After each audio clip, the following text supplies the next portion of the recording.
So hi guys! Ayan, for today's video ay we're going to Hasaan proper. Hinahinay pa! Dahil mamalengke kami ni Ma'am Shi sa kanyang tindahan. So ligara na po siya guys sa mag-atik-atik na po siya drive. Oh.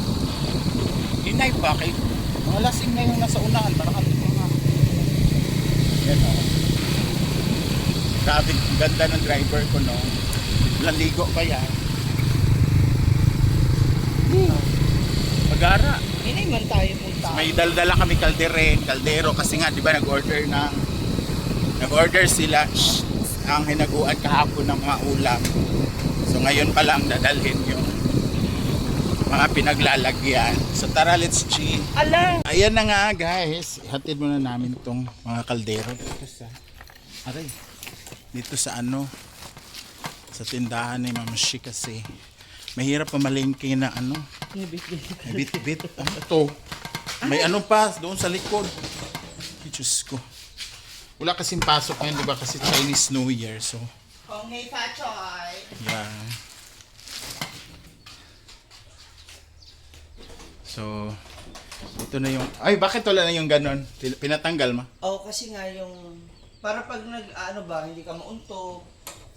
Yan, so wala na yung harang dito na yuyuko pa ako. Ayan na lang siya. CR. Kawawa pala dito pag walang tao, no? Pag walang pasok kasi, parang ang lungkot. Ayan, nandun siya sa loob. Pangit ang buhok ko, parang may tipos. So, pasok muna natin siya. Pabutin tayo ng gabi. Ha? Pagkagabi na tayo dito na. Kaya nga, pinabili pa naman tayo ng Nang lechon manok, di ba? shoota ka? Oh. Bakit? Ano to? Hindi to ipasok. Ay, hindi. Para hindi maaga. Nakaw yan dyan. Hindi naman. In fairness naman. Talaga. Mabait sila. So let's G. Punta na kami ng palengke. Ang lungkot pala ng lugar na dito guys pag walang pasok. Or siyang alam mo wala ka tao-tao. So tara na. Ayoko talaga sana sumakay kay Ma'am Shi. Kaso lang sayang din yung pamasahe. Tigtipid ngayon kasi 1 week pa bago magsahod. Sana all may sahod. 40,000, okay lang. Challenge. Ikaw pa ba? Gawin ko, ma. Ginoo ko. Alam mo naman yung sahod ko. Para kang tanga. 70. Mga ganyan. Maniwala ko 70. Ma'am Shi, G. Ha? So let's G na guys. Ang buhok ko ang pangit. Hindi na. So ayan na si Ma'am Shi. Mamili na siya. I want you to meet Madam Elvira. Madam, hindi kasi pag Elvira mayaman doon yan. Pag LV parang chismosa na sa barangay. So dito ako namimili ng gulay sa kanya kasi eto, binibigay niya sa akin to ng 5 piso lang. Isang balot. Magkano? 5 piso. Ay, may vlog. Di ba 5 piso isa to? 2 piso lang yan. Ay, 2 piso. Shout out sa mga sa mga momshies natin. Yes, sa ating mga suki. So most of the time talaga, beans and chop suey yung aking binibili sa kanya. So binibigay niya sa akin ito 5 piso ba? Agos, sabi ni nanay. Tapos sa paligid doon. Dito, ganun pa rin.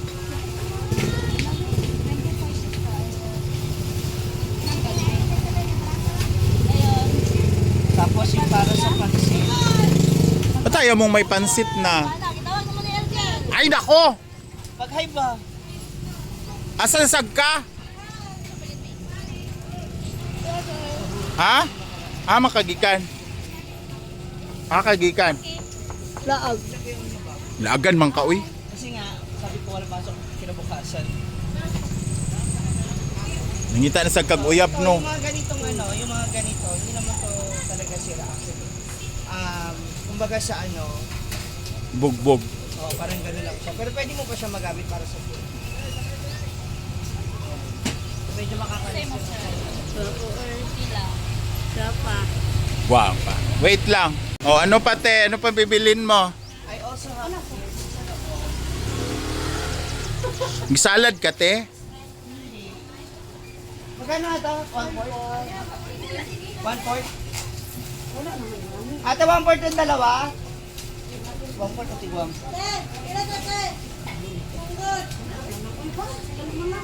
Gusto rin kasi nila ligang. And ang tortang talong nila dito is 25 pesos lang. Bongga. Di ba na ate? Oo, di ba?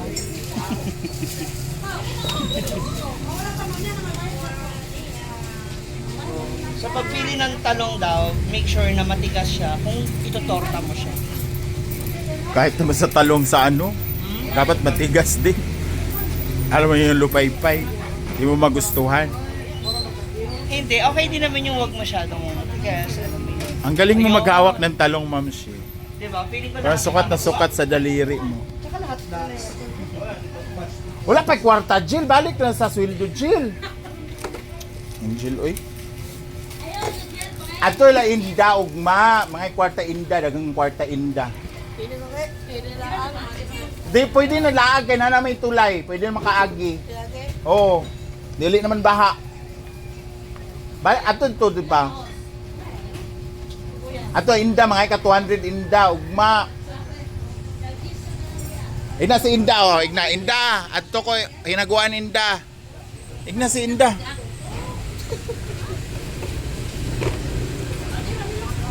Ano na yan, madam? Dugay pa? Ano tawag dito? Lutsa. Ay, ano? Car lang. Para sa mundo.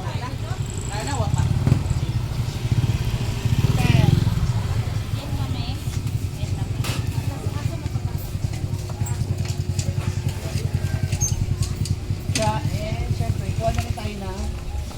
Magkano isda? 180, o diba? Binibigyan niya na sa akin dito ng 130 yung mga ganito. Hoy! Nagnegosyo pa sila. Sana binigay na lang. Dalawang ano yan, na baso. Dalawa lang? Oo, kasi ano siya ayaw rin naman namin na magsawa agad yung tao sa ano ba. Tingnan mo, pero yung tangal niya kakaiba, nakikita siya sa video, ay magdadagdag yan siya. Sige, utuin mo pa. Utuin mo pa. Ibalik yan, te. Kay Patson sa akong cam. Magkano dyan? Yung sarap niyan sa ano, bahay. Oo, 90. Kanan na yan. Kuban na yung plato. Kasi yung mga teachers, mostly nire-request din nila yung mga ganyang klase ng salad. Mga singles. Bukas na ako mag-start. May hirap mag-abono, naka-budget na yung ano. Ate, dalawang ano ba? Ano yan? Para sa mukha. Dapat ano no, kanang udlot sa Ampalaya ba no? Masarap no? Diba? Wala Diba kasi nga dito. dito sa inyo, alupad. Sa Manila kasi, it's tao na ang palaya. Tatlo yung mga ano. Anong pera naman siya?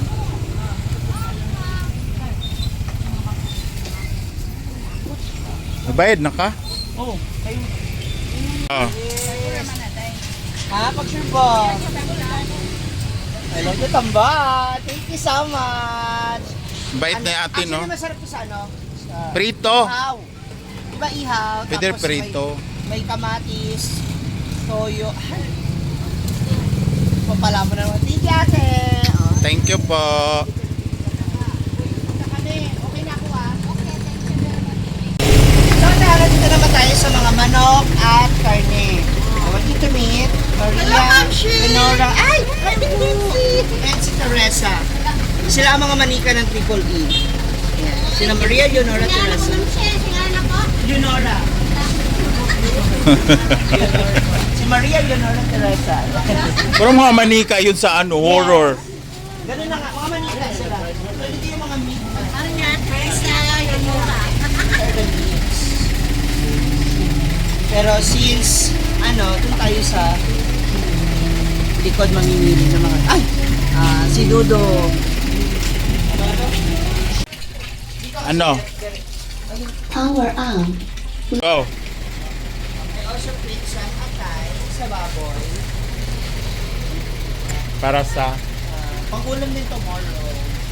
So, tingnan natin kung magkano yung aabutin. And dito kasi may mga sliced ano na sila, pork chop. So, pinipili ko yung mga maninipis. At the same time, yung reasonable budget, pang benta. Para naman pag nakita nila, diba, sarap. Kasi pag masyadong mataba or makapal yung hiwa, lugi na ako. Mahirapan ako ibenta. Kakulay mo yung dingding, no? Actually, yung kumain. Akin talaga to. Kaya Triple E, Altea, Alvin, Altea. E, Ha? A, E. E? Oh, Elvin, Altea, Elvin.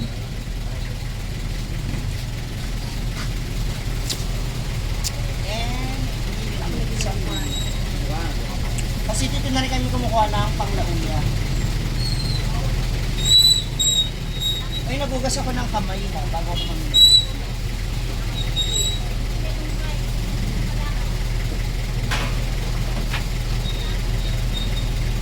Ayan. Kapag kilo na natin sa kanila. Tapos, automatic, every time na patingin ako ng akin. Wala pa ba? Ito muna. Limit.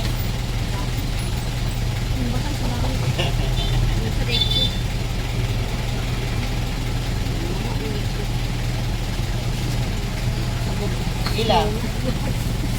603. So automatic, binibigyan nila ako ng ganyang klase ng papel para ma-detect ko kaagad kung magkano yung presyo niya. So malalaman namin kung magkano yung dapat namin itakal o makuha namin takal dun sa ulam. Ito naman yung ating chicken. So yan, mabibilang mo na kaagad kasi may piraso na siya, per piece na siya. Multiply mo na siya by 50. Including na sa costing, dun sa fried chicken is the oil, breadings, harina, and egg pala. Ayan. Ito,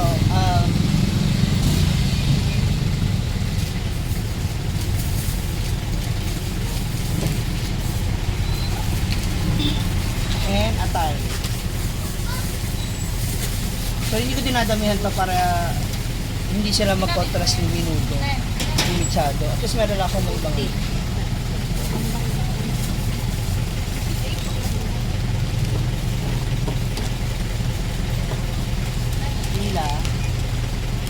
Ha? 153. Pwede namang hindi ubusin yan, di ba? Oo. Kasi pwede yung kalahati niyan. Kinabukasan na luluto. Okay.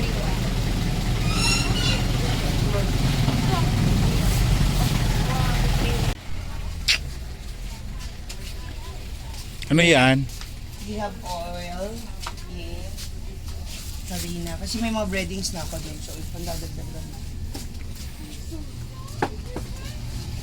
Suset ba? Simay, 40 buttered plus 40 ate. 130. Wala pa. Wait lang ate.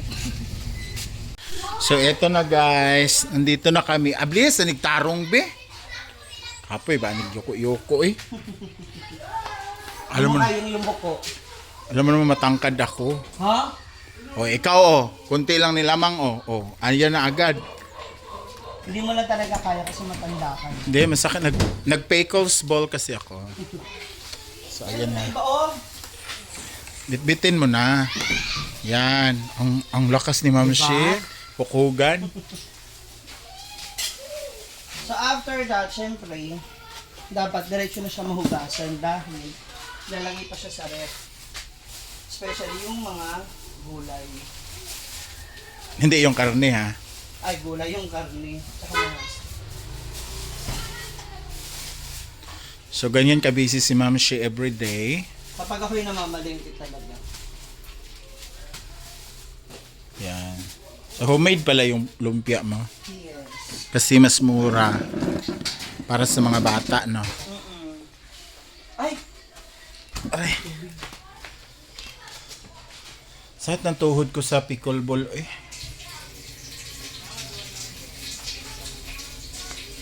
So yan, hugasan lahat ni Ma'am Shi and pagkatapos saka pa kami uuwi. So, yung mga resibo. Dapat nilagyan mo na baboy. Nakita ko naman na yun. Alam ko na. So, tsaka ako bibilangin per piece. Cute. Mamaya pakita ko sa'yo. Chicken. So gusto mo pa ba mag-asawa? Charot. Oo naman. Kung ganito rin naman magiging buhay namin, wala na. Sino sa kanila? Ha? Wala nga nagstay, wala nga tumagal. Kasi nga masama ugali. Ayun. Lumabas yung totoo. Sumama ka rito para siraan ako sa mga tao. Totoo. Di ka naman mag maroon na damit kung tinatatai man ako eh. 2, 4,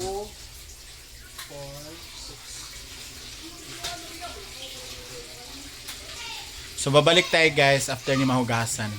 Ha? Bye. And this time, ako, andito na yung mga presyo ng ating mga pinamili. So, Tapos ka na ba maghugas? Yes, I'm done.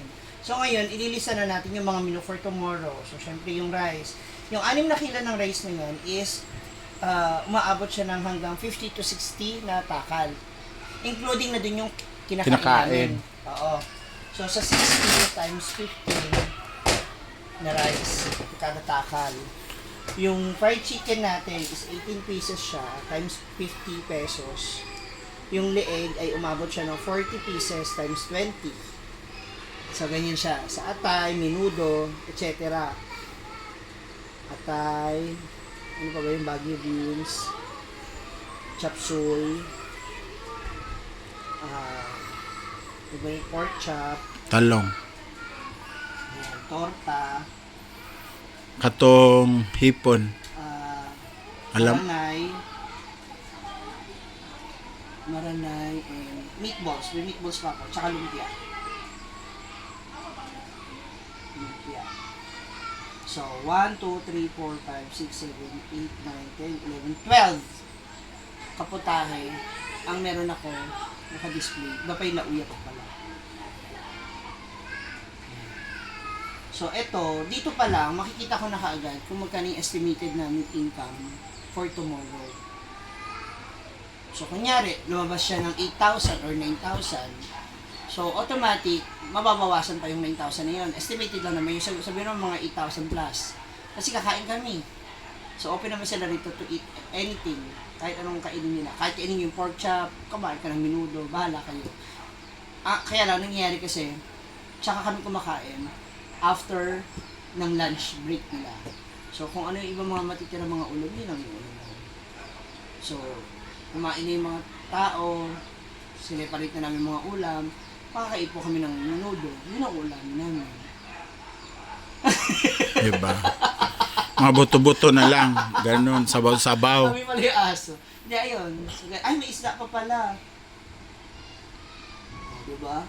May bonus akong isda. So, ganyan lang. Everyday, kukumpitin na namin siya para makita namin kung magkano yung estimated namin kita. So, maliban dyan, meron pa akong pancit canton, may cup noodles, may soft drinks, may bottled water. So, ang inventory namin, kung ilang yung bilang dyan sa ref, stock dito. Pagkatapos, tsaka kami magbibilang. Kung ilan yung nabawas, yun yung benta. In and out. Ganun ang computation namin. Saan mo naman natutunan yung mga ganyan? Ako lang din, diskarte ko lang din, para mabilis na, nung una kasi, kami, tali, so ang hirap. Ano naman kasi, matututunan mo siya, parang kung ano yung mas mabilis na paraan, yung technique.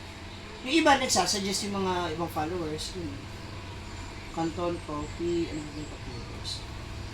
So ayan kahirap guys pala magnegosyo. Actually, hindi naman siya ganun kahirap. Kapag nakita mo na yung pattern, yung tulad dito, pagkapamaling kay hugas bilang lista, gawa mo na kagad. Para pagdating nila bukas, execution na lang. Darating sila, yung mga tagaluto. Ito yung mga menu. So, ayun yung lulutuin. Bukas is Feb 18. Oh. So, pagpasok nila, makikita nila kung ano yung lulutuin nila. 70 na ngayon? Oo. Chinese New Year. Bilis no? Junk foods. So, ganyan lang. So, mabilis namin malalaman agad kung magkano kikitain bukas. So, I think, sa ganitong portion, nakikita namin kung may nawawalang pera o wala. Kung may nakukulang o hindi. So, ganyan lang siya. Sa minudo, dun sa ano na yun, sa dami ng pinamili ko, basta worth mga ganong halaga, dapat maka 10 to 15 orders.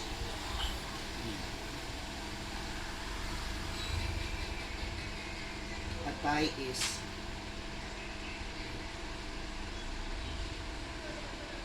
so ganun lang, everyday ganun ang routine para mabilis na namin nalalaman kung kita ba ako o hindi, kung may pumapasok, kung may lumalabas.